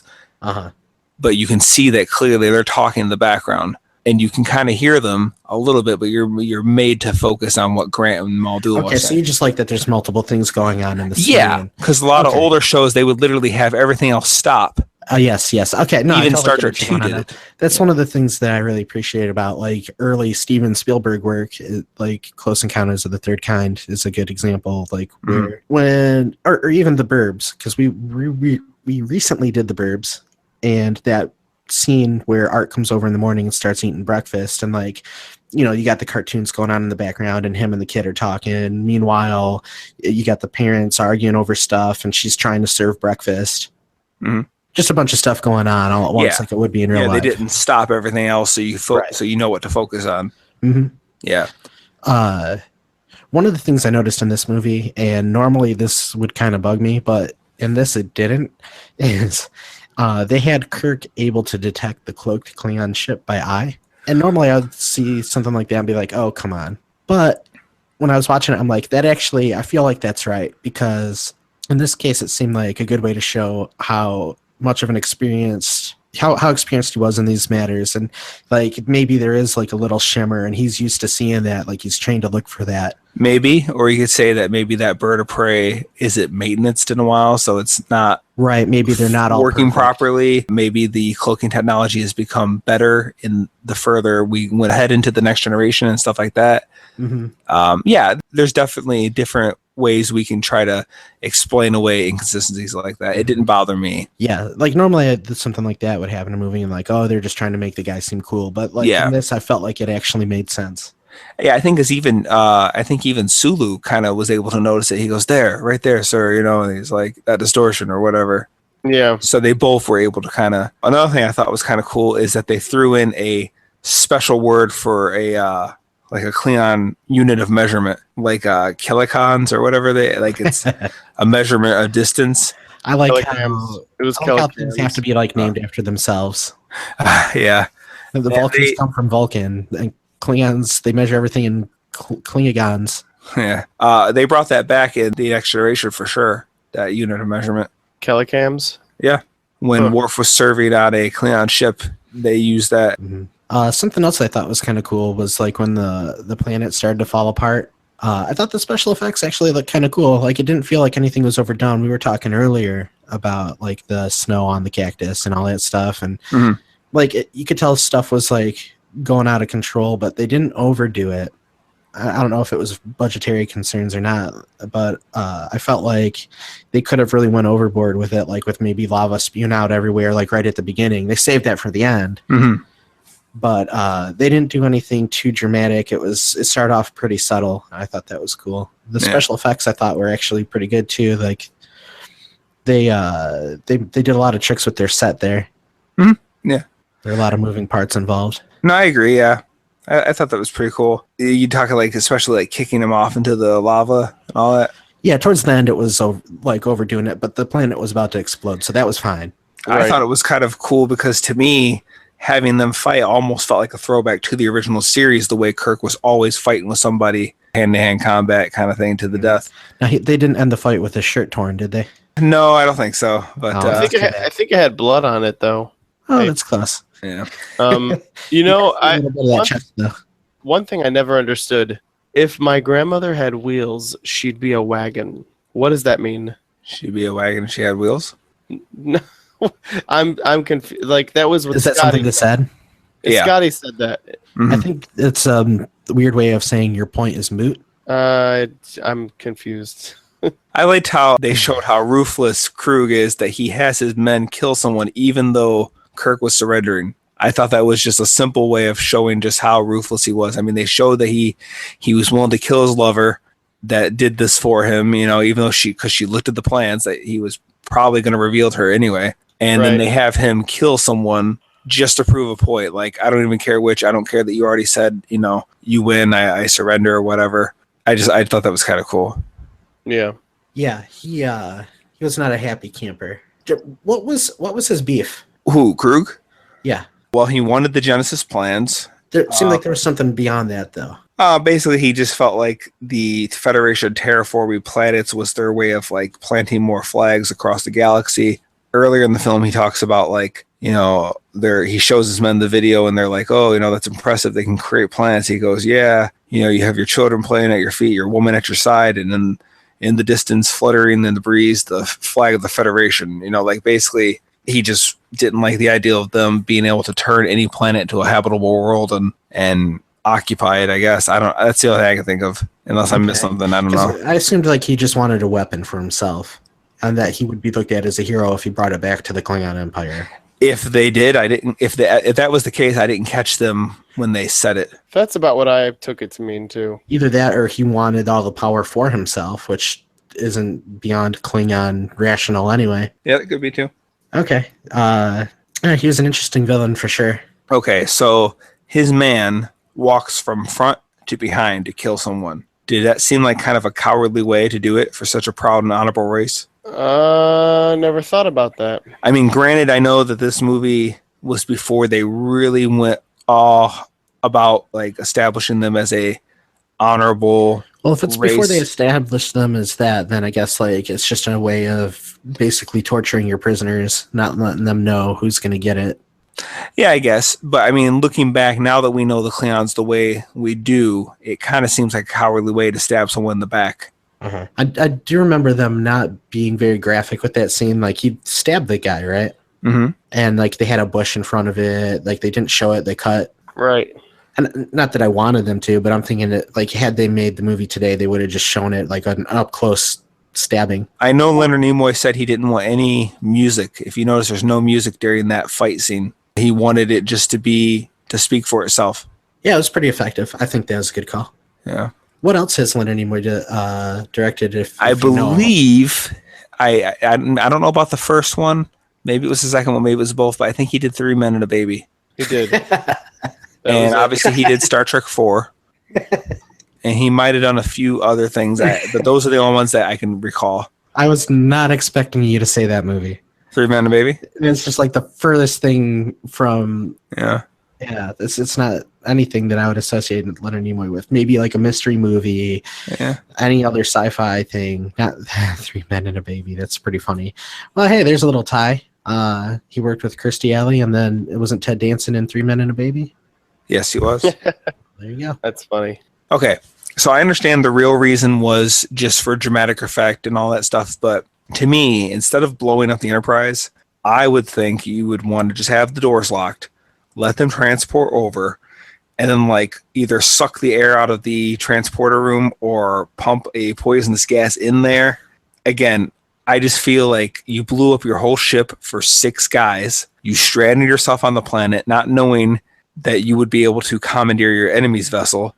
So essentially, you killed 6 guys and blew up your planet for... you basically backed yourself in a corner. I think it's protocol to self-destruct it because you can't let your technology, your information, your right. That's what I'm saying. I would have had the doors locked. They transport into the room and just start pumping gas in there or sucking the air out of it and kill them right there. Yeah, I think anytime that somebody else is going to take over the ship and they're not going to be able to stop them, even what you're saying, there's no guarantee that they wouldn't have died and then somebody would have went into the ship and cleared out the gas. Well, I don't know. I'm just saying pump that one room. I'm not even saying pump the whole ship. Technology out of somebody else's hands is by destroying it. I get what you're saying. I'm just saying there was only 6 of them boarding the ship. I would just think that would stop them right there. You lock the door, you flood the room, and they're dead. That would make more sense. Yeah, for sure. Again, I know it's more dramatic for the whole ship to get blown up, but if this were real. Right. But I see what you're saying, Brandon. I just know that they already established that there was only 20 guys over there. Uh-huh. At least they said they already knew there was at least 2 on the surface, and 6 of them came over there. So you're kind of narrowing it, picking them off. Yeah, I'm thinking even if the chances are low, though, that's one protocol that you have to always follow. And by the way, 20 officers is actually a high-end estimate because Sulu clearly said that the crew complement was 12 officers and men. Okay, even better. So you have 2 on the surface, 6 beamed over. You poison them in that room. They're dead. Okay, great. So you got some good chances. I thought it was funny as the Klingons walk down the doors, the boarding party, none of the doors open except for the ones they need to open. They're walking past all these doors to get to the bridge. Nothing opens until they walk right in front of it. It's just funny how in Star Trek, that's just how it works with anybody. Yeah. Anybody can walk down the hall. Only the doors you need to open. It's just kind of a funny thing I noticed. Yeah. Well, all right. We're towards the end here. I have a few more talking points. I don't know how relevant or okay. I was just thinking we're towards the end of the movie. Okay, here's one. I don't know if this is like wrong of me, but I would think if someone killed someone I loved, I couldn't offer to save them. Like Kirk offers to when Krug is about to fall, he offers his hand to him, and that's when he starts pulling them, and then that's where he kicks him off. Yeah. How well did he know his son? I never thought about that. Wait, what'd you say? How well did he know his son? I mean, not well, but they just kind of patched up their relationship, and it was still his son.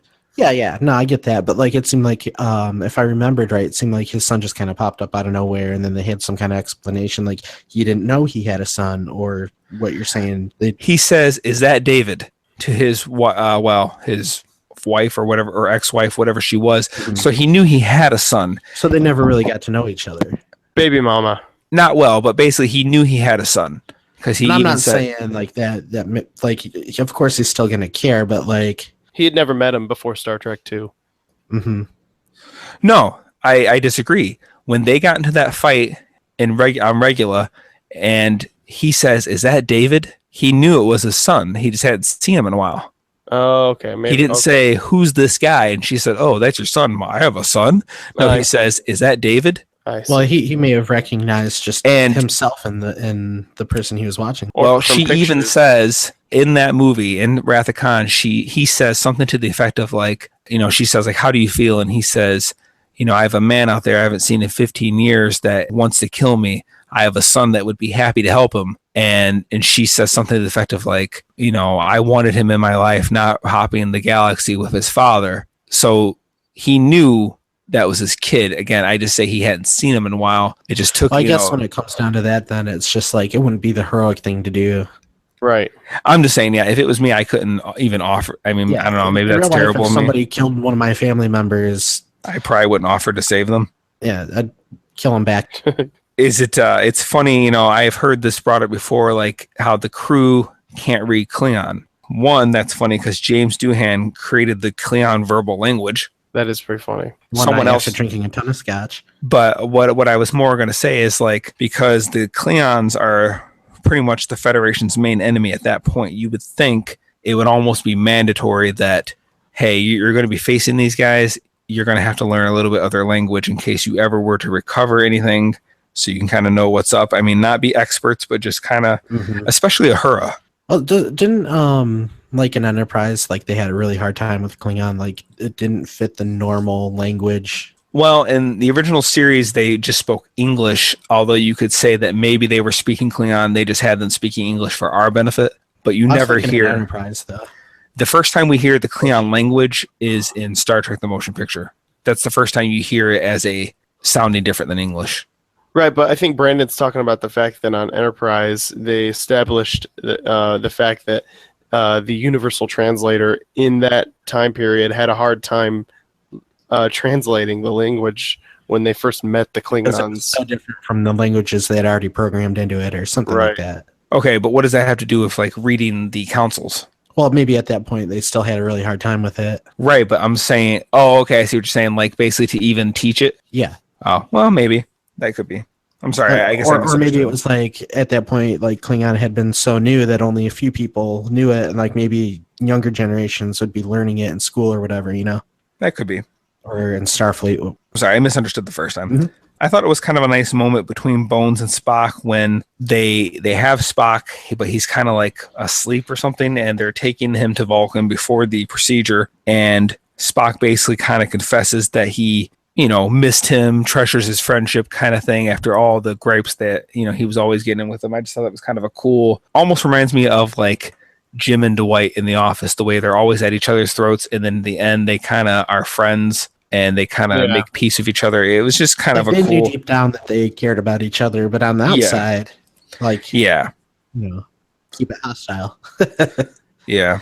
The Klingon villains were, I think, all in all, though, a bit underwhelming in this movie. I think they just, because this is really the first time they're establishing them in the new way, all you got in the motion picture was a new look for them, but they really didn't do much else with them. And this is the first movie where they're really doing new things, and I guess you could just chalk it up to that. But compared to what they did later with the Klingons, I just felt all in all they were a bit underwhelming in this movie. You know what I thought was odd? No. The fact that the Enterprise computer voice was not Majel Barrett. Didn't even think of that. I did not realize that either. Because it always was in the original series, and it was towards like she was the computer voice in other series. Mm-hmm. Uh-huh.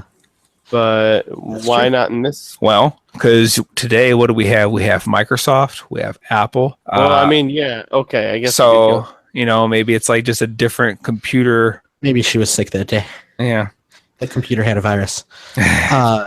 Possible. But back to the Klingons. Yeah, I can see how you might think they're a little underwhelming, especially after coming off of Khan, because Khan is such an iconic villain. Maybe that's why. Maybe that's why they seem overwhelming. Brandon, you said iconic. I did catch That's that. true. Yeah. It's kind of interesting, this movie is literally a true sequel. Most movies in general, but also in Star Trek, it's kind of like it's just a new adventure. It pretty much has nothing to do with the previous movie. This movie is like a true sequel. It literally not just takes place right after the events of the previous movie, but like a lot of the key things that happen in the previous movie carry over. And I thought that was just kind of cool. Well, Star Trek 2, 3, and 4 are just like they're just like. I would say Star Trek 2 and 3, yes. 3 and 4, they just happen to take place after the events of each other. I feel that 2 and 3 really are sequels, or 3 is a true sequel to 2, but I don't think 4 is like a big deal sequel to 3. It just happens to take place right after. Well, because like 3 ends with that text on the screen that says, "And the adventure continues." I know, right? But I'm saying that one's really a whole new adventure. It just happens to be a whole new adventure that takes place right after the events of the third movie. I see what you're saying. So whereas it's 3 literally, here's what happened in Star Trek 2 and go. Well, because you have the in Star Trek 4, you have like at the end of it, you have these like the events of the first two of part 2 and 3. You have the events of those two movies kind of being resolved at the end of part 4, right? And it kind of wraps up this. Yeah, but I just don't think it follows as closely of a sequel as 3 did to 2. And what's also kind of interesting is 2 is a direct sequel of the episode Space Seed, so it's almost like the episode Space Seed, then Star Trek 2 and Star Trek 3 are the trilogy. Right. I see. Like I said, but I do agree what you're saying. 4 follows so much right after, but to me, it's a new adventure because it's really nothing to do with what happened in the previous films. Well, I wouldn't say nothing because, like I said, they're in the Klingon bird of prey. That's about it.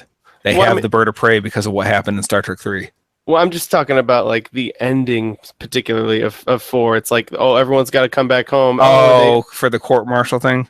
And they found Spock. He's alive, and everyone, and then Kirk is demoted, and all the stuff that happened in 2 and 3 are what is being wrapped up at the end of 4. Okay, I can see you on that. It's kind of funny that Kirk got demoted for that, and then Janeway got promoted to Admiral after everything she did. Yeah, it's politics, baby. Anyway, it's PC. So, I kind of had a funny outlook on this movie. Like you're talking about, like the adventure continues and all that stuff. After I finished watching it, I kind of felt like it reminded me more of a fantasy movie than a sci-fi movie. Like it was more like a fantasy movie with a sci-fi setting. And what I mean by that is like, okay, you had Surak. This old guy comes and sends him on a quest to save the princess, who's Spock in this case. They have to recover a magical item. They go, they defeat the bad guys, they come back. The princess is under a spell. They take the princess back to the magical castle where the wizards use their magic to revive the princess. When you put it that way, it sounds very much like that, yes. And, I couldn't help but think that. So I actually went and I looked up some of the movies that had come out just before it. And we had stuff like Flash Gordon, Return of the King. Flash Gordon, is that the guy that wears red and runs really fast? Yeah, he's super. And We had Oh my gosh. Clash of the Titans, Excalibur, Time Bandits, The Beastmaster, Conan, The Dark Crystal, The Sword and the Sorcerer. There's like all sorts of those movies around that time. So I'm wondering if either A, they were kind of influenced by those movies, whether they realized it or not, to make it kind of that way, or B, somebody had some kind of a fantasy script and somebody just retooled it into a Star Trek movie. Maybe. It's just something I may have noticed. I might be making it up all in my head too. Hey, so Brandon, earlier you said something about the bar scene. Yeah. See, and what did you say about it? You thought it was kind of cool or whatever? Yeah. See, I don't know. I thought that was a little underwhelming too. Like, I really felt like that was the opportunity to have really unique aliens in the background. And to me, they didn't do at least what I wanted to see. You know what? I think they probably didn't do that is because they were trying to avoid turning it into a Mos Eisley Star Wars ripoff. See, but I think they were already kind of doing that anyway. I think they're already kind of doing that, but I think that like maybe not compared to some other things, it wasn't like wild and wacky, but for Star Trek it was. Yeah, I guess. I don't know. I just wish they would have done. It reminded me of stuff. A cross between Star Wars and James Bond. Because you had the bar scene where all these like all these aliens are meeting up at this lounge. Some of them look pretty wacky. You had the one that talked weird, and then you had McCoy kind of like trying to sneak around and give like secret codes to people, trying to sneak his way onto a ship. Mm-hmm. And I just thought there was a fun little combination of two different worlds into the Star Trek world, and it's just something you don't see very often. Okay, I see. I thought it was kind of cool that the Katra scene, like getting it back into Spock, like they didn't make it seem like a quick and easy thing. Like it was basically a difficult thing to do. Like it took time. And I thought it was kind of interesting that they didn't just rush it to wrap it up, that they emphasized that, yeah, this is not a easy task. But at the same time, I found it weird because, okay, Sarek says the Katra is the Vulcan way. But yet when they get there, the Vulcan woman says, what you're asking hasn't been done in ages. And even then it was legend. So which one is it? Is it something they do? Is it the Vulcan way? Or is it legend? Is it something of the past that they don't do? Well, to touch on that, it sounds like it's more the latter, because the Katra situation on Star Trek Enterprise, it was established that Surak himself, when he died, he gave his Katra to some other Vulcan, and it was passed on to another Vulcan. And so there was this one Vulcan who had it, and when the Vulcan died, he gave Surak's Katra, he passed it on to Captain Archer himself. Okay. And so it was kind of frowned on. It was like this thing where some Vulcans frowned on the whole Katra thing, and other Vulcans embraced it because it represented a more primal, like original type of Vulcan way. And so it kind of turned, to me, it comes off as more of a legendary thing, whereas the majority of Vulcan society doesn't even acknowledge it. Okay. I just, like I said, it's just weird because, like, he says, this is the Vulcan way, this is what we do. And then she says, what you ask is not been done in many years. And even then it was legend. But yeah, that's the Vulcan way. So it makes sense to me because it kind of comes off as this thing that is like this underground movement of Vulcans doing this thing, and society as a whole. Maybe there's a rift in the Vulcan culture because they're so into the logic of everything, and then them doing this little throwback to their old mysticism ways or whatever. Maybe there's some Vulcans that don't appreciate that. Right. Well, like as a policy, it's not really institutionalized, but so that's why the Vulcan woman says it's just a legend, but underground people do it regularly and they know about it, and maybe they just don't want outsiders to know about it. Right. Okay. So my last point then is the scene at the very end between Spock and Kirk, when Spock's like kind of sorting out everything that's being processed in his head, and he starts to walk by Kirk, and then he pauses and he comes back, and they show like where he kind of goes down the line of all his crewmates, and then he gets to Kirk, and they start quoting the final few lines of dialogue they had between each other in Star Trek 2, ship out of danger, and they reverse the needs of the one outweigh the needs of the many. and you get the original series music start to swell up, and everyone gathers around. I just thought that was a really cool way to wrap it up, as he's processing all that, but then he kind of gets it and he does a little eyebrow thing, and I just thought that was kind of cool. Yeah, it's classic Spock right there. Well, just the payoff of basically these people sacrificed everything. They still don't even know if they're going to be court-martialed when they get back, but they feel, they got their friend back alive, got his mind right back, and everything, to them, mission accomplished, and they're just happy to see their friend, even though he doesn't, at least he's not going to express any, happiness to see them back. But basically, I don't know, I just thought it was kind of cool.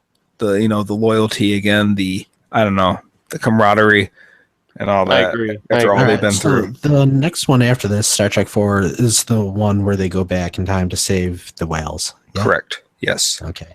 So do you remember Spock acting funny in that one? Mm-hmm. Like he's trying to learn everything over again. So yeah, that makes sense that that's the next one then. Yeah. Yeah. So shall we do final thoughts on the movie? Anybody? Yeah, go ahead. Dave? Dave, you start. Yeah, go ahead, Dave. Final thoughts. I mean, I think it's a pretty solid movie.